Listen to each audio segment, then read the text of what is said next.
Bismillahirrahmanirrahim. Assalamualaikum warahmatullahi wabarakatuh. Selamat pagi dan salam sejahtera untuk kita semua. Mohon izin, perkenalkan nama saya Risnawati, salah satu dosen tetap di Prodi D3 Kebidanan Stikes Pandita Husada Bulukumba. Perjalanan karir saya sebagai dosen di Stikes Pandita Husada Bulukumba ini dimulai sejak tahun 2012 yang dibuktikan dengan SK dosen tetap dari Yayasan Pandita Husada Bulukumba. Di sini saya mengampu mata kuliah di semester ganjil serta genap, yaitu diantaranya mata kuliah Asket Persalinan, Asket Kegawat Daruratan Maternal dan Neonatal, Holistic Continuous Maternal Care, serta praktik klinik kebidanan. Dari beberapa mata kuliah yang diampu, ada satu mata kuliah yang merupakan bidang fokus saya dan saya menjadi koordinator dalam departemen mata kuliah tersebut, yaitu Asuhan Kebidanan Persalinan. Mata kuliah ini merupakan mata kuliah wajib dengan beban SKS 6 SKS yang terdiri dari 2 SKS teori dan 3 SKS praktik yang diajarkan pada mahasiswa semester 3. Sebelum saya menjelaskan mengenai teknik pengajaran saya, di sini saya akan menyampaikan deskripsi singkat dan capaian pembelajaran pada mata kuliah Asuhan Kebidanan Persalinan. Asuhan Kebidanan Persalinan ini merupakan mata kuliah yang hadir untuk memberikan kemampuan kepada peserta didik dalam menguasai dasar keilmuan dan keterampilan asuhan kebidanan persalinan dan bayi baru lahir yang aman dan holistik berdasarkan standar praktik kebidanan dan kode etik profesi.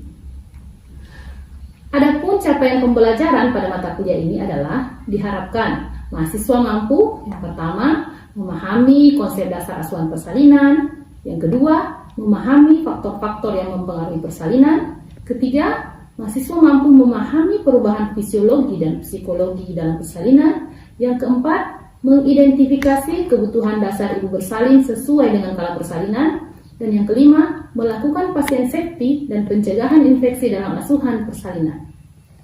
Yang keenam, melakukan asuhan pada ibu bersalin dengan menerapkan dasar-dasar komunikasi. Yang ketujuh, memahami adaptasi fisiologi bayi segera lahir. Yang kedelapan, melakukan asuhan bayi baru lahir dalam 2 jam pertama. Serta yang kesembilan, melakukan pendokumentasian asuhan persalinan pada bayi baru lahir. Sesuai dengan RPS yang kami kembangkan, mahasiswa akan belajar dalam beberapa topik, baik melalui pembelajaran teori maupun praktik dengan alokasi waktu 16 minggu. Namun, kami tetap membuka forum diskusi apabila masih ada yang ingin ditanyakan oleh mahasiswa di luar jadwal yang mereka tentukan, yang tidak ditentukan sebelumnya.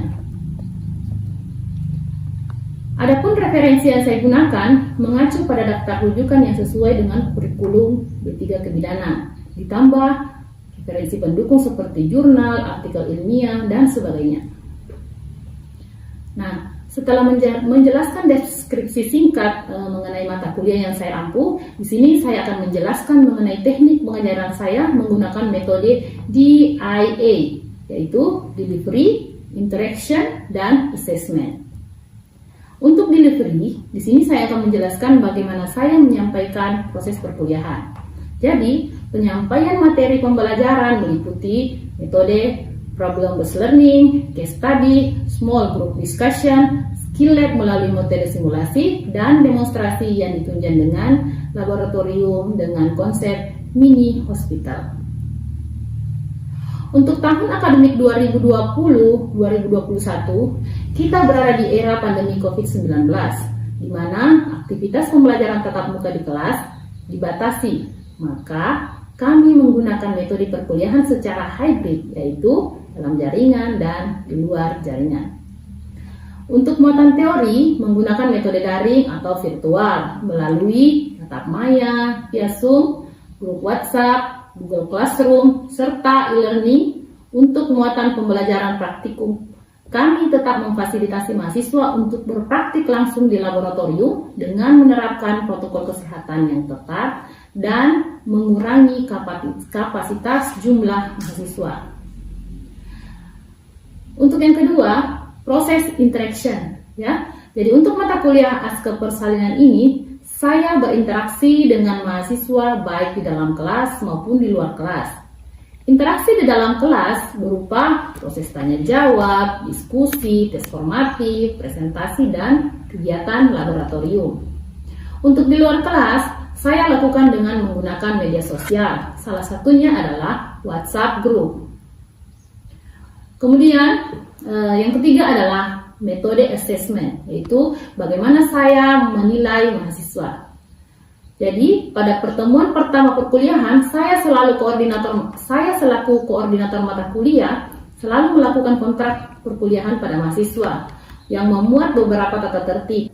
Yang pertama, mahasiswa ditoleransi untuk datang terlambat maksimal 15 menit setelah pembelajaran dimulai.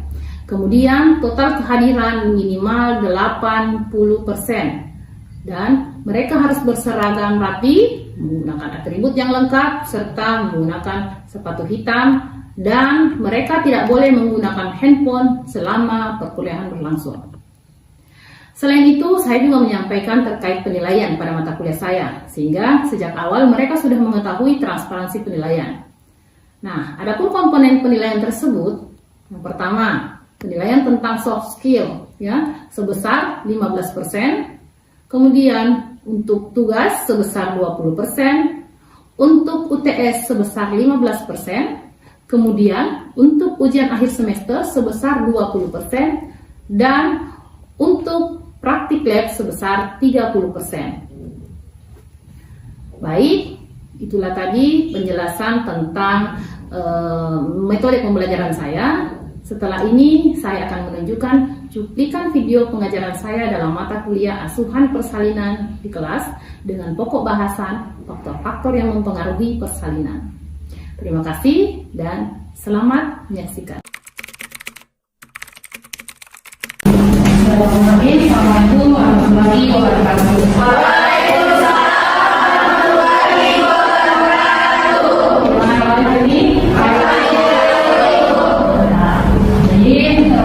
Hari ini kita bertemu lagi untuk mempelajari tentang skill persalinan dan daya tarik, ya. Jadi ini pertemuan kita ini merupakan pertemuan yang ketiga, ya. Jadi sudah ada dua, hari ini dua orang sebelumnya. Jadi sebelum melanjutkan materi ketiga ini, mungkin mau mereview semuanya dulu. Apa saja materi yang telah disampaikan di pertemuan sebelumnya, ya. Mudah-mudahan saya di sini masih ingat, ya, apa yang telah disampaikan. Ingat materi apa yang disampaikan di pertemuan yang lalu? Coba. Baik, assalamualaikum warahmatullahi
utara, beberapa dari Kalimantan. Nah, di sini kita akan bahas lebih tentang beberapa topik yang jelas. Ada 5 faktor yang mempengaruhi persalinan, ya, biasa disebut dengan 5T, ya. Yang pertama itu apa? Power itu biasa disebut dengan kekuatan hit ataupun mengejar. Kemudian ada yang kedua, ya, prinsip atau yang ketiga, kemudian yang keempat, psikologi dan kelima adalah ya, jadi ini merupakan calon persaingan selanjutnya. Untuk power di sini power yang pertama yaitu is, ya, karena ada dua, ya, is dengan tenaga benda. Nah, di sini dia berfungsi sebagai penyimpanan servis, ya, jadi dia yang menyebabkan servis menjadi kunci. Kemudian selain menipis dia juga mengeras. Kemudian dia mendorong janin berlari ya. Nah, pada titik saat inilah terjadi pembuahan, ya. Kemudian tenaga mengejar, ya. Di sini kemudian ini ditopang oleh pada umumnya trafus respiratorusnya dan kardiovaskuler. Nah, di tenaga mengejar ini dia mendorong janin keluar dari perut. Jadi fungsi ini tidak salah buah, gitu.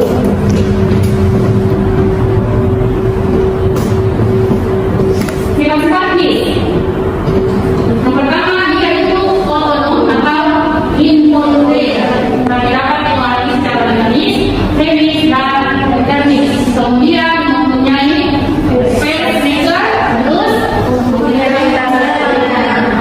pundak benar, terus SAR,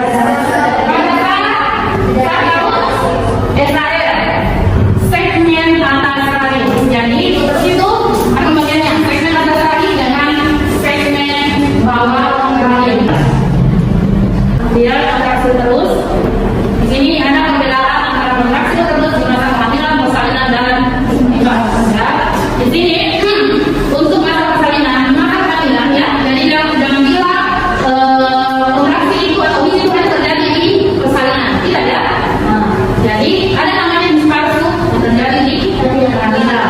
Nah, jadi itu hanya juga kalau rasakan perutnya tegang, kita kembali dalam 20 menit, ya. Tapi itu tidak menyebabkan bukan, dia rasa tegang tidak nyeri, ya. Beda kalau dari disparsu, tegang dan nyeri, ya. Jadi seperti ini untuk usia kehamilan tua, ya, selama itu usia kehamilan dia rasanya juga semakin sering. Yang tadinya hanya 20 menit sekali, karena merasa itu dia datang setiap 10 menit, ya. Jadi namanya kan kalau ada ibu biasanya yang berusia kehamilan dalam 6 bulan yang berjalan dan membutuhkan itu selalu mengeras, ya. Nah, yang kedua walaupun mengeras itu tidak ada nyeri yang dirasakan, tidak ada tanda-tanda persalinan yang seperti tadi itu sama review, itu masih dalam kondisi aman, ya. Kemudian tips yang kedua, di awal kala satu. Di awal kala satu itu bisa terjadi 1 sampai 2 kali dalam awal bukannya jangan mulai merasakan nyeri perut, nyeri pinggang, mulai ada keluar darah mungkin, ya. Kadang-kadang juga ada jantungan yang keluar. Nah, ini misalnya masih 1 sampai 2 kali dalam 10 menit. Nah, intensitasnya 20 sampai dengan 40, ya. Kemudian ya, nyeri terjadi perubahan pada servis, ya. Ini tadi perbedaannya, ya. Kalau di hamil disebut rasa diskal, tidak ada perubahan pada servis. Berarti pada saat di PT tidak ada perubahan kaki.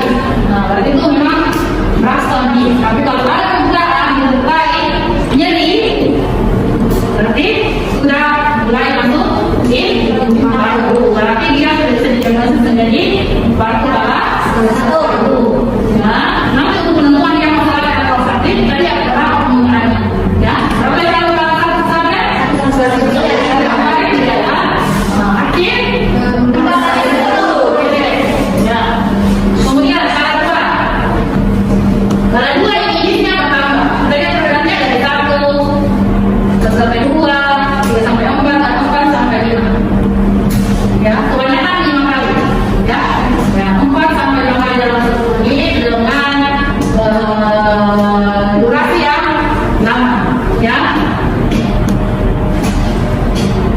Kemudian, jika dia